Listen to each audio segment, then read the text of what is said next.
La soberanía y la libertad están implicadas en la capacidad de pensar, en la libertad del pensamiento. Y para que exista libertad de pensamiento hay que aprender a pensar.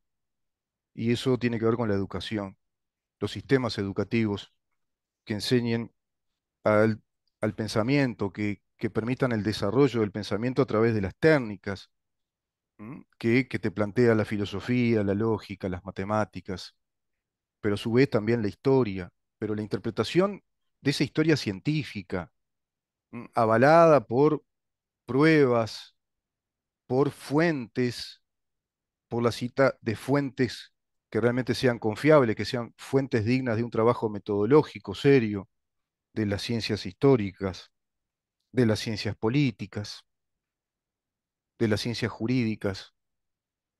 Hay que pensar con seriedad y capacidad de análisis, desarrollo de el intelecto analítico, lo que se llama la inteligencia analítica, que a su vez te va a llevar a la inteligencia descriptiva, narrativa, y ahí está la inteligencia comunicacional, la capacidad de comunicar respecto a la capacidad de analizar, de desglosar, de decodificar la realidad. Todo eso obliga una democracia. Tenés que tener una población capacitada para que entienda soberanamente qué es lo que va a decidir con su voto. Y para que entienda soberanamente qué va a decidir con su voto, tiene que tener conocimientos básicos en economía, en historia, en ciencias políticas, conocimientos básicos de lo que es un Estado de Derecho. Todo eso fue desarticulado, desmantelado por un sistema educativo que no les da esa educación, sino que les da un perfil ideológico en el sistema educativo. La violación de los derechos humanos es un tema que está de moda, se ha instalado, ¿no? Acá y en el mundo, la violación de los derechos humanos. Qué curioso, porque en una época en la que tenemos un Instituto Nacional de los Derechos Humanos o Institución Nacional de los Derechos Humanos, cuando tenemos Fiscalía de Lesa Humanidad, cuando tenemos juzgados especializados en violencias de género, estamos en una época cada vez más violenta, más llena de crímenes. ¿M? No se soluciona, parece que no es la vía correcta, parece que no están cumpliendo con su cometido. ¿No? Cuanto más, dime de lo que más hablas y te diré de lo que careces, dice un viejo proverbio, antiquísimo proverbio popular. Dime de lo que más hablas y te diré lo que careces. La violación de los derechos humanos, ¿sabés qué? Descuidar los recursos del agua, no atender a esos recursos, a sabiendas de que hay graves problemas en el ecosistema planetario y también acá regional, con las corrientes del Niño y de la Niña, por ejemplo, a sabiendas de que se repetían las sequías como se repitieron durante varios años, y no atender a ese recurso, e inclusive mentir, como mintió Tabaré Vázquez, por ejemplo, es violación de los derechos humanos, porque sustraernos de ese recurso es sustraernos de el recurso fundamental para la vida, para la salud, para lo agropecuario, para la producción de alimentos, para la actividad comercial, para la actividad empresarial. Afecta a todos los derechos el agua, el recurso vital del agua. Vamos a escuchar qué nos dicen expertos israelíes respecto a cómo hay hoy por hoy que administrar los recursos del agua. Situado en el cinturón desértico del mundo, en las áridas temperaturas de Oriente Medio, Israel ha enfrentado el desafío del agua. A lo largo de los años, ha desarrollado tecnologías para asegurar el suministro del agua, transformando este desafío en una oportunidad. Aquí y ahora te voy a presentar 5 tecnologías israelíes de manejo de aguas que son parte de la solución para el problema estratégico mundial de escasez de agua que podríamos enfrentar las próximas décadas. Israel recicla el 86% de sus aguas cloacales. Kafdan es la planta de reciclaje de agua más grande del mundo. Aquí las aguas se filtran, se vuelven a filtrar hasta que sean potables para beber, aunque aquí son utilizadas principalmente para la agricultura. El 50% de las aguas utilizadas para la agricultura en Israel son aguas recicladas. El riego por goteo es una forma de regar los cultivos agrícolas ahorrando agua. El goteo va directamente a la raíz de la planta, evitando así la evaporación del agua. Esto aumenta la productividad de la tierra, así como la seguridad hídrica. La desalinización es el proceso de conversión de agua de mar en agua potable. Israel es líder mundial en desalinización. Sorek es la planta de desalinización de agua más importante del planeta. Si cuidas el agua chica, el agua grande se cuida sola. Es por eso que Israel limpia sus ríos contaminados. Esto incluye el tratamiento físico y químico del agua del río contaminado, así como la filtración de la contaminación. Podrías pensar que es imposible generar agua de la nada. En Israel, gracias a Dios y al hombre, lo hemos logrado. Watergen es una empresa israelí que transforma aire en agua.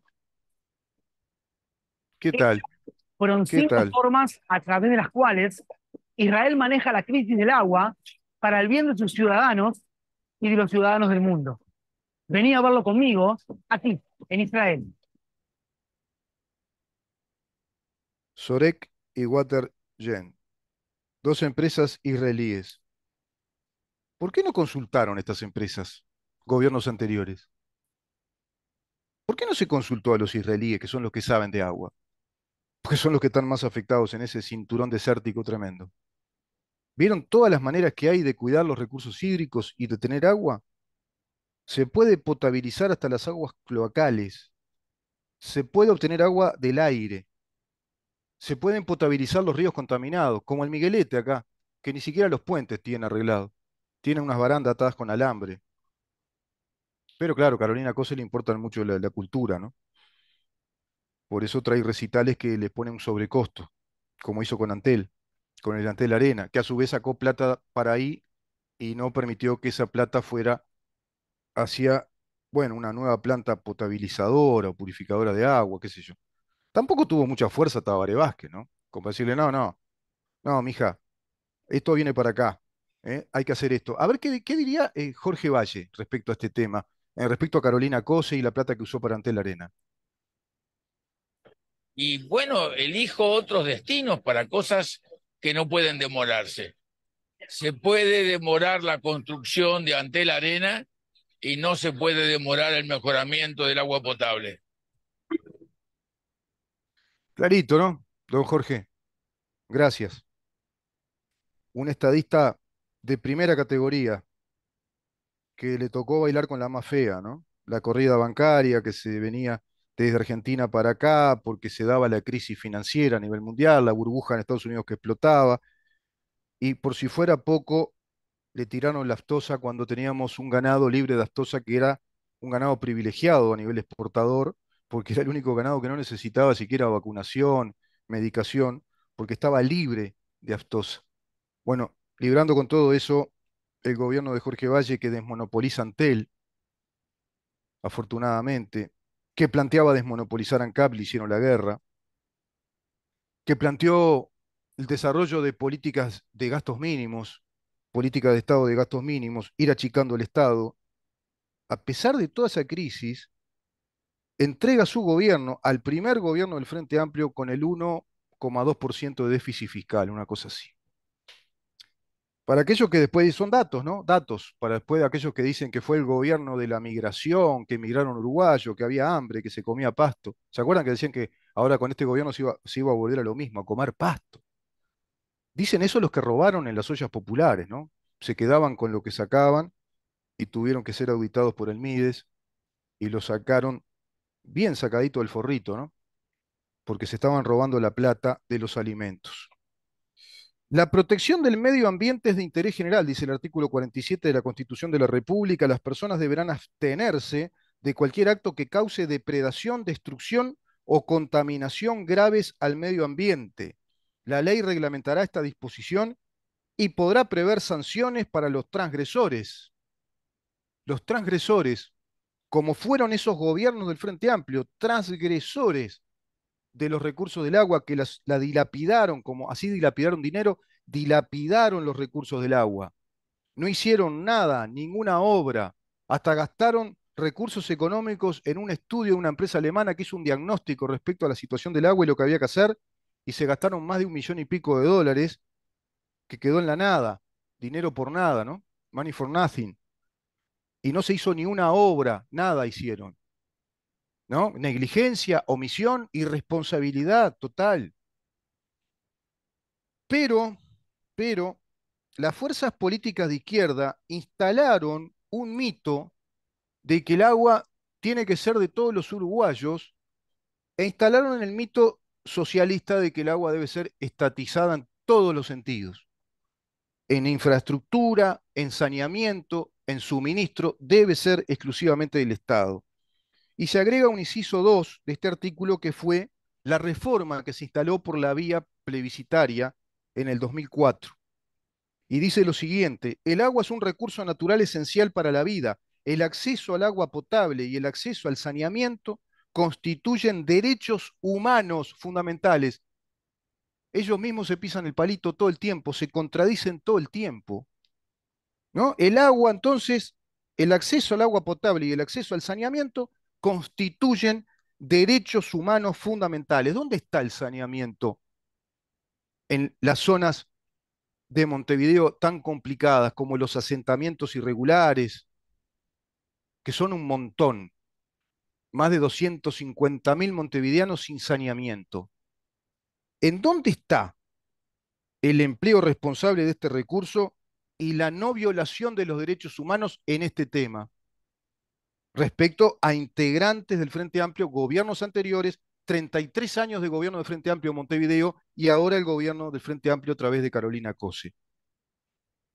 Bueno, se instala este inciso segundo de este artículo que petrifica, porque como es norma constitucional, petrifica la estatización del agua, y acá se nos complica, porque para salir a buscar empresas que sepan de todo esto, bueno, hay que ir por la vía de la concesión gastando plata a los uruguayos. ¿Por qué no se desmonopolizó el agua con los debidos controles del Estado? Porque el Estado, con controlar, con tener una buena policía ambiental, ya alcanza. No es necesario que el Estado tenga que hacer, que el Estado se dedique. El Estado tiene que protegernos, el Estado tiene que cuidarnos, el Estado tiene que establecer el marco jurídico adecuado para que las cosas funcionen bien. Pero no tiene que encargarse de todo. No tiene el Estado que legislar, que suministrar justicia y que ser empresario. Y que suministrar los recursos y administrarlos. Pero bueno, seguimos así, ¿no? La política nacional, dice el numeral primero de este inciso segundo, la política nacional de aguas y saneamiento estará basada en, literal A, ordenamiento, el ordenamiento del territorio, conservación y protección del medio ambiente y la restauración de la naturaleza. Todas palabras muy lindas que no se aplican para nada. Literal B, la gestión sustentable solidaria con las generaciones futuras. Me suena pilar solidario de, ¿viste? Como el BPS. ¿No? La gestión sustentable solidaria con las generaciones futuras de los recursos hídricos y la preservación del ciclo hidrológico que constituyen asuntos de interés general. Los usuarios y la sociedad civil participarán en todas las instancias de planificación, gestión y control de recursos hídricos, estableciéndose las cuencas hidrográficas como únicas básicas, unidades básicas, perdón.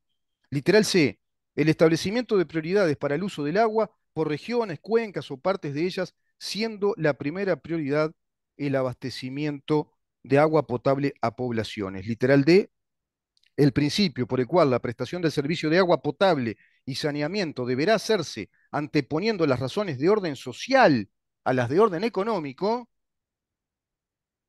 Toda autorización, concesión o permiso que de cualquier manera vulnere las disposiciones anteriores deberá ser dejada sin efecto. ¿Te imaginas lo engorroso de todo esto? ¿Te imaginas que pueden buscar cualquier puntito para decir no, violenta el abastecimiento del agua potable a poblaciones o no prioriza el agua como un recurso social que se debe anteponer a los recursos económicos, etcétera? Porque hay tantos literales que van blindando este artículo a partir del inciso 2 para decirnos que el agua está en su producción, en infraestructura, fuentes de producción, saneamiento, redes de suministro, comercialización del agua, está estatizada. Es un monopolio total del Estado. Total. Numeral tercero, el servicio público de saneamiento y el servicio público de abastecimiento de agua para el consumo humano serán prestados exclusivamente y directamente por personas jurídicas estatales. Todo lo hace el Estado. Todo lo hace el Estado. Numeral tercero. El servicio público de saneamiento y el servicio público de abastecimiento, saneamiento y abastecimiento, es decir, toda la obra de infraestructura para el suministro, la red después de suministro, el suministro del agua, la administración de los recursos hídricos, la comercialización del agua, todo el Estado, personas jurídicas estatales. Por lo tanto, cuando hay que emprender alguna obra pública, por ejemplo, plantas potabilizadoras o purificadoras, represas, redes cloacales, obras de saneamiento, ¡pa! Se complica bastante, se nos complica bastante. Hay que ir por la vía de pronto de la concesión de obra pública, licitación. Vamos a hablar después con el doctor Echegaray, a ver, pero qué necesidad, ¿verdad? ¿Qué necesidad de establecer estas cosas? Como la que quieren establecer ahora con el tema de que se prohíban las AFAP y las financieras, y que todo el sistema del pilar solidario de reparto sea del Estado, las jubilaciones, para traducir, las jubilaciones. Que no exista la mínima posibilidad, por constitución quieren poner eso, ¿se dan cuenta? Una norma pétrea va a quedar en la constitución de que no pueda ningún ciudadano uruguayo tener la posibilidad, la libertad de optar por capitalizar sus ahorros a través de sus aportes en sus, digamos, en su récord de trabajo, en su trayectoria de trabajador, de prestador activo de su servicio, de su fuerza de trabajo. Es increíble ante quienes estamos los que nos sentimos republicanos y democráticos, los que queremos un Estado de Derecho republicano y democrático, con quienes estamos conviviendo, con el copador de la casa, quien te copó la casa y te dice de qué manera tenemos que ordenarnos y organizarnos en nuestra propiedad, que es nuestra soberana nación oriental, de acuerdo a lo que dice la Constitución, que ya está muy copada, ¿no? Ya tiene muchos copamientos. Copamientos de gente que en otros momentos de la historia quería coparla por las armas, quería coparla por las armas, ocupando escuelas, facultades, hospitales públicos, robando, falsificando documentos, privando de libertad, privaciones forzosas de la libertad, torturas en establecimientos carcelarios por fuera de la ley, por fuera del ordenamiento jurídico del Uruguay, violentando la soberanía nacional, las instituciones democráticas y al Estado de Derecho. Sin embargo, todas esas personas o personajes violentos, terroristas, fueron amnistiados, es decir, fueron perdonados por el Estado uruguayo. Los perdonaron y los perdonaron de modo irrestricto, porque no tuvieron siquiera, digamos, más allá de que hubieran sido amnistiados, no tuvieron siquiera el impedimento de carrera administrativa o política, planteándose históricamente como enemigos públicos número uno del Estado soberano nacional, que es nuestro Estado de Derecho republicano democrático, que fue atentado en aquel marco de la Guerra Fría, cobijados, oliviantados, pertrechados, asesorado logísticamente por la Unión Soviética y Cuba, fuerzas enormes, unas fuerzas militares importantes que atentaban contra un pequeño país como el nuestro, que tuvo que ser defendido de la manera que pudo. Se defendió de la manera que pudo. Y siguieron perpetrando acciones políticas buscando una revancha en todo eso, y sobrevino con todos aquellos pavotes de aquel entonces que discutían en la Cámara de Senadores y Diputados,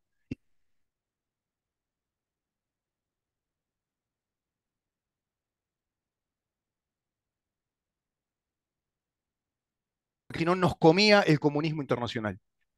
Nos comían. Habían hasta incluso leído una plataforma del gobierno socialista que querían instalar en el país. Aquellos tupamaros que estaban cobijados por el ejército clandestino del Partido Comunista de Uruguay, que simulaba ante la opinión pública ser un partido demócrata, pero que bajo cuerda, tras bambalinas, estaba pergeñando toda esa revolución armada y esa desestabilización de las instituciones democráticas del país. Sin embargo, esa gente hoy es impune, tiene reparaciones patrimoniales, tiene indemnizaciones, amnistías, llegaron a ser presidente de la República, senadores, ministros, e inclusive hoy tienen pensiones vitalicias. Y hablan de la violación de los derechos humanos. Y nos violaron gravemente derechos humanos de ciudadanos durante tiempos precedentes a la dictadura, atentando contra el propio Estado Nacional, y nos violaron los derechos humanos desprotegiendo el recurso del agua y hoy estamos penando este recurso por la desidia, negligencia y la mentira que instaló el Frente Amplio durante tantos años, no protegiéndonos del recurso vital como es el agua, porque esto estaría minimizado en los efectos negativos que el planeta nos está provocando, que el cambio climático nos está provocando. Estaría minimizado el efecto negativo, pero que ahora, inclusive cuando OCE está en el emprendimiento de una fuente alternativa de agua, que es el proyecto Arasatí, bautizado como proyecto Neptuno, a pesar del artículo 47, y tratando de hacer lo que no se hizo durante 15 años de bonanza, bueno, sale Carolina Cosa a decir que no está de acuerdo, no está de acuerdo con el proyecto Neptuno. Claro, cuando las cosas ahora se compliquen, muchos se van a quedar calladitos la boca. Cuando se siga complicando, porque parece que no va a llover más. Vieron que no llueve, no llueve y no llueve y no llueve y pasan los días y no llueve, pero no tenemos fuentes complementarias de agua, no tenemos fuente alternativa, no tenemos reserva de agua, no tenemos plantas potabilizadoras de agua, porque no hicieron nada, no hicieron nada, se gastaron la guita en otras cosas, en el Antel Arena, para que toquen los babasónicos como tocaron el otro día. Es increíble, ¿verdad? Pero así estamos en un país que está así y que está muy dividido en la opinión política. Y hay gente que cree fervientemente en esta gente experta en el conventillo político. Y a su vez un gobierno que, y es muy tímido, ¿viste? Es un gobierno, yo con amigos diría otras cosas, y ni siquiera la palabra que vos te pensás que diría, pero es un gobierno que no está a la altura de las circunstancias históricas con un 54% del poder legislativo a su favor. Tiene un 54% de capacidad legislativa, de mayorías absolutas, como para haber hecho un montón de cambios del Estado y haber salido a explicarle a la opinión pública. Y estoy seguro que un gran porcentaje de la opinión pública le hubiera dado todo el apoyo a este gobierno si se hubiera mostrado como un gobierno decidido a restablecer la República Democrática Uruguaya y hubiera restablecido el Estado soberano del Uruguay. Pero no, tiene cosas buenas, tiene cosas que son mucho mejores que el gobierno terrorista anterior de los 15 años, pero tiene otras que flaquea muchísimo e hipoteca la chance de que Uruguay siga por un camino hacia una reconfiguración de nuestra soberanía nacional. Pero parece que no, porque están alineados también a políticas globalistas, que mucho tienen de tinte o colorido de neomarxismo o marxismo cultural. Entonces estamos complicados los uruguayos, ¿vieron?